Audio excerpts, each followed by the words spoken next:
last item, which I know you want to Well, I come was in. really interested by, I mean, I'm always, thank you for your very kind words, John. You're always far too generous about me, but I always appreciate it. And I was really interested in the conversation you were having with Philip. In his typically brilliant speech earlier, Roger Scruton spoke about the politics of the first person plural and the essence of the nation state in terms of we. And I'd extend that argument generally to a definition of conservatism. If we add a verb to the pronoun, liberalism you can characterize as I will. Socialism you would characterize as you must. But conservatism you would characterize as we ought. Yeah. And that ought is based on a recognition of common affinities, common loyalties.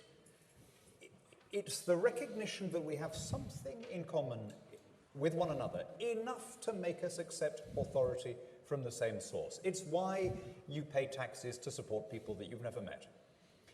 It's why you obey laws when you think they're stupid laws. It's why you accept an election result when you lose, which is, from my point of view, just as well at the moment. Those things happen when you feel that you have that shared identity. And that's why, fundamentally, a liberal democracy can work in Portugal or in Sweden or in Hungary in a way that it can't work at global or at European level. Fine. Now, having said that, you're also one of the few, well, maybe almost the last person in the Brexit debate who has, I think, so far refrained from denouncing the EU, particular statements and follies, but in general, you still want to hold out the hand of friendship to the EU. You see it as an ally. You see it as, for the countries that want it, beneficial organization. Your argument, I think, has been, it may be terrific, but it doesn't suit us. Yes, I think there's something in that. I mean, first of all, whatever our relationship with the EU, it is going to be an important one. These countries are our geographical neighbours, they're our friends, our allies. They've been our allies for a long time.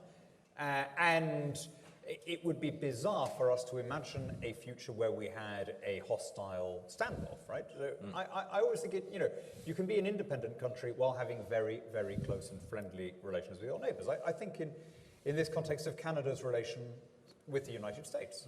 Canada has on its doorstep a federal union with about 10 times its population. Canada has the closest relationship with that union compatible with being a fully sovereign country. So in terms of defense, in terms of intelligence sharing, in terms of common rules on immigration and so on, it has gone as close as it can while remaining clearly an independent and sovereign state whose laws are preeminent on its own soil. I don't see how having that relationship with the European Union is some kind of sellout. I mean, no one says that Canada is not an independent country. It's a rather regrettable hardening of positions on both sides that has led to people only talking to their own tribe, looking for heretics rather than looking for converts. And what was before and during and immediately after the referendum a completely uncontroversial Brexit position, which is we want to be a sovereign country and then to have close and friendly relations with the EU. What a sad thing that is now howled down as some sort of sellout. Yes, but is it the case, obviously, I think we would hope it would be, but is it the case that if we were to leave, let's just assume a no-deal Brexit, that afterwards, and after presumably a period in which bruised feelings are gradually soothed, we can go back and form some kind of cooperative relationship on the basis of our having left for good? I think that would almost inevitably follow. The question is whether how disruptive does the transition have to be? And of course, that's not entirely up to us. The EU will have a big part to play in that. But I just come back to saying, I've been in this nearly 30 years in this fight, and for all that time, we had the aspiration of common market, not common government. And no one ever said that that's not real Brexit, or that, or that's a soft kind of Brexit. Everyone, until about a year ago, said, "Oh yeah, that would be great."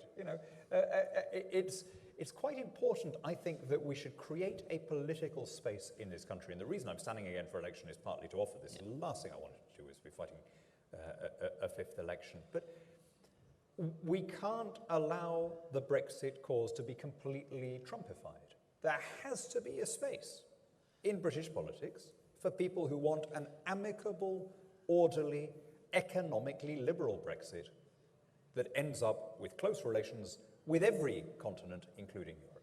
Well, does that mean, or what does it mean in this regard? The single market is a regulatory apparatus fundamentally. And one of the reasons that we sometimes don't like it is because we have to conform in matters which we think are not legitimate part of inter-European trade, but also we would just do some of those things differently ourselves. And after all, we might want to do those things differently because we have other markets too. So would the single market be part of that vision? I think we need to be really hard-headed about this and say, where do we need freedom to diverge in terms of boosting our economy and boosting our prosperity?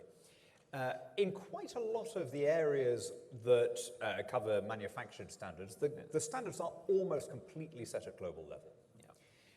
Our car manufacturers, if they were allowed to diverge significantly from EU standards, would have a freedom that they would never in practice use, because those are the same standards when they export to Abu Dhabi or Bombay or wherever.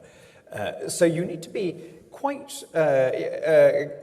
deliberate about where is it important to have divergence. I'll tell you who's done this very well, I think, is the Swiss. The Swiss basically diverge in most services. They diverge including in financial services. Their financial services sector in per capita terms is twice as big as ours, so the divergence has suited them extremely well. But when it comes to things like pharmaceuticals, for reasons of economy of scale, they are following all of the same rules anyway. Of course they are, as we would be, just that they tend to be global rules. So if that is the situation anyway, if you're already producing to the same standard, then why not make a virtue of the fact and forego the additional checks and paperwork and so on that would be required? Okay, so you would lower the temperature, then act in a hard-headed way, and that would presumably include, for example, not imposing regulatory rules that were burdensome on anyone, I suppose, but on the companies which don't export to Europe. Yeah. That kind of thing. Okay. Yeah, I mean, look, for me, Brexit is a means to an end. It always was. And the end is a freer, more prosperous, more democratic, and more global Britain. So I want us to be re-engaging with the markets which are growing in the world, which is basically the whole of the world except Europe. So, of course, we need to have more freedom to do that. That should not be incompatible with having close commercial relations with our immediate neighbors. You know, the Swiss are, again, a very good example. They have a free trade agreement with China. They have a free trade agreement with the Philippines that's just entered into force the other day. Yeah, and yet they also have a very good deal with the EU based on, because, you know, when people say, do you want to be in the single market, it's quite important to be detailed about this. The single market is not a single entity that you sign on the dotted line for. You know, it is an agglomeration of different requirements and obligations, some of which are absolutely fine, some of which are neither good nor bad, some of which are not in our interest and we should opt out of. But I've always thought the fundamental basis of the single market is the rule that says you may not discriminate against goods or services from another country purely on grounds of nationality. Now, you know, as a pro-market conservative, I can't for the life of me see why we would not want to keep that rule anyway. I would like to have that rule with every country in the world. I'm inviting you now to take aim at Philip a bit, but would you describe yourself, would it be fair to describe you as a free trade nationalist? I mean, I'm certainly a free trader, and I'm an uncomplicated unilateral free trader. I also believe that democracy requires a demos, that you need to work within a unit where people feel that they have a shared identity. It was a very famous broadcast that de Gaulle made in 1942 from London to the Free French, where he said, democracy and national sovereignty are the same thing. La démocratie se confond pour moi exactement avec la souveraineté nationale. C'est le gouvernement du peuple pour le peuple. Now, which then immediately raises the question, you know, which peuple? What do you mean? And of course, what he meant was the only way in which you can get democracy to work is if if people feel enough in common one with another to accept common government from each other's hands. And he knew that they had that within France. He also knew that they didn't have it within the new order that the fascists were trying to create in Europe. How odd that that should now sound antiquated to us. I mean, when he was saying it, it was a fairly standard, radical, democratic position, right? It had been the basic position of most revolutionary Democrats in Europe since the 1848 risings. There's a bizarre squeamishness in our own generation about this, which I think would have been incomprehensible to those who came before us. Yes. I now want to talk about other identities and other relationships. You're particularly associated with the notion of the Anglosphere. And in your view, what kind of future does that offer the British outside Europe? And what kind of position does it mean Britain would occupy in the relations between, say, Australia and Europe? So the Anglosphere is based on the idea that shared institutions and a shared political and cultural heritage gives countries those congruities of interest, those similarities of outlook. That if you have a common law system and you consciously base your political system on a inheritance that you trace back to the Glorious Revolution and Magna Carta and all the rest of it, that gives you a certain way of looking at the world that emphasizes property rights, that elevates the individual above the collective, that is particularly focused on the rule of law. And I would argue that it's a pretty darn good system. Yeah. I would say that Anglosphere values are why Bermuda is not Haiti. Anglosphere values are why Hong Kong is not China. Anglosphere values are why Singapore is not Indonesia. And since we're at Yoram's thing, they're why Israel, which we always forget, is also, of course, a common law country. We don't think of it as a former British colony, but it had the same constitutional inheritance as the others. It's why Israel is not Syria or is not Iraq. So it's not a bad system. And there's a funny squeamishness about admitting this, as though coming out with what I've just said, which strikes me as a fairly uncontentious statement, is therefore a nostalgia for the British Empire and wanting to turn the clock back to the 19th century. It's really about interoperable systems. I would like to have a network of Anglosphere countries that is based not only on a political and military alliance, which we've broadly got, but is based on complete open free trade, by which I mean absolute mutual recognition, that if something is legal in Singapore, it should automatically be legal here, and vice versa. If a drug is approved by the FDA, that should be enough for us. We shouldn't need any additional tests. And if someone is qualified to practice as a trader in London, he should automatically be allowed to practice on Wall Street. If you did that, I'm talking about slightly more than a third of the world's economy, and you had absolute reciprocity, then suddenly you have not only a larger, but a better way of doing business than the European Union, because it's not based on standardization, it's based on opening things up. Mutual recognition. Exactly. So that you get away from the corporatism and you have capitalism for the consumer. Yeah, with small companies being, not as influential, but more influential than that. And the little guy is the consumer ultimately is the winner. Because I saw this in Brussels as an MEP when they were looking at the TTIP talks. You could identify clear occasions when European and American multinationals had obviously got together and said, hey, let's take the worst of your regulations and mush them together with the worst of our regulations, and that way we will raise barriers to entry so high that no one will ever be able to challenge us, and we will enjoy a monopoly or an oligopoly in perpetuity. And that happens when you have bureaucrats setting common standards. But as soon as you say, no, look, we trust you. We trust your regulators. They're common law, free market types like us. If they call this a car or an apple or whatever, that's good enough for us. As soon as you do that, prices start falling and you have free trade delivering for the masses. And presumably you would have, in this Anglosphere arrangement too, immigration preferences. It would be easier for people from the Commonwealth to immigrate. I would ideally say that there should be a principle, an implied principle, that you have the right to take up a job in any of the other countries. Okay. So without welfare, without family unification, without voting rights or citizenship or anything like that, but there should be a fundamental right to take up a job in any of the other countries. I think there was a great Canadian sociologist in the end of the 19th century who proposed something very similar to that, which he called the moral citizenship of the English-speaking world. And that was then a live idea, but of course the 20th century It's got really in the way. interesting what it founded on, and it was very much of its time. It says both good and bad things about the state of imperial thought, but the good thing is people recognize that they couldn't exclude India. Yes. If they were going to go down this road of having some kind of confederal imperial system, that eventually you would have to admit India. And of course, they also realized that that would mean that it would effectively become an Indian system, because 2/3 of the population was in India, the capital was going to end up in Delhi, and that Britain and Canada and the rest would all become satellites of India. Now that, to the Victorian mind, was a step too far.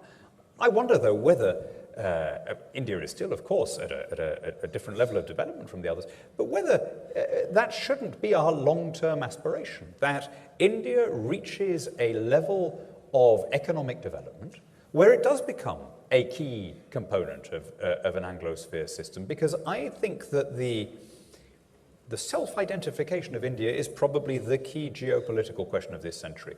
Does India primarily see itself as an Anglosphere democracy, or does it primarily see itself as an Asian superpower? If it's the former, then the world is an altogether warmer and happier place.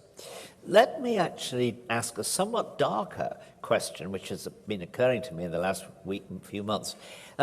Much of the opposition to Brexit here, and also much of the opposition which you get in the circles which discuss these questions to Anglosphere notions, seems to me at least to be saturated with what I would call cultural self-hatred, cultural masochism. And that's certainly a fuel of the extremists on that side of the debate. Where does that come from? How can it be tackled? I mean, I always think it's important not to judge a cause by its ugliest and most vocal advocates. So just as I would not want Brexit to be judged by the nastiest people on social media, so I don't think it's fair to judge Remain by the people who want there to be a recession, and who can't quite hide their disappointment at the fact that their fellow countrymen are not in penury. But I think it is certainly the case that there is an element in the Euro-integrationist cause in this country that there wouldn't be in Norway or in Lithuania and so on, and it is caught up with the concept of hierarchies of privilege and Britain broadly being seen as an oppressor rather than a victim, and that gives British patriotism an unattractive veneer to a certain kind of leftist here, in a way that I just don't think it's an issue if you're an Icelandic Eurosceptic. You don't have to go around explaining that you don't look down on the rest of the world and all the rest of it. But it is very similar to what's found in the United States in a non-Brexit context. Yes, that there is. Yes, and for the same reason that Britain and America have tended, for reasons I would say because they have a better market system and a better political system, have tended to be technologically superior to their adversaries, and therefore down the years have tended to be on the winning side. And for people for whom the biggest issue is standing up for the underdog, that puts us on the wrong side, even though we may have been, on any other centre-left definition, the place where you would have most wanted to be female or poor or from a religious minority or whatever. They can't get past the hierarchy thing, that here is Britain defeating a smaller or poorer or more backward country, however superior our system may have been by any other definition. Right. We have 39 seconds left, so I'm now going to ask you the political question. What is happening here? What should happen? What is Theresa May going to do? Well, I mean, this is the last thing I wanted to be doing now. Sorry, not talking to you, that is always a huge pleasure, or indeed performing in front of this brilliant audience, which, by the way, alarms me to think that all of the believers of the nation state are gathered in one place. There's some kind of security risk here. I'm glad we're getting towards the end. But so that is a huge pleasure and worth taking time out of the election campaign to do. But I did not want to be fighting an election campaign. Of course I didn't. I mean, I assumed it would all be over by now. In the end, I looked at this from every angle I could, and I could not think of a way of honourably not contesting the election.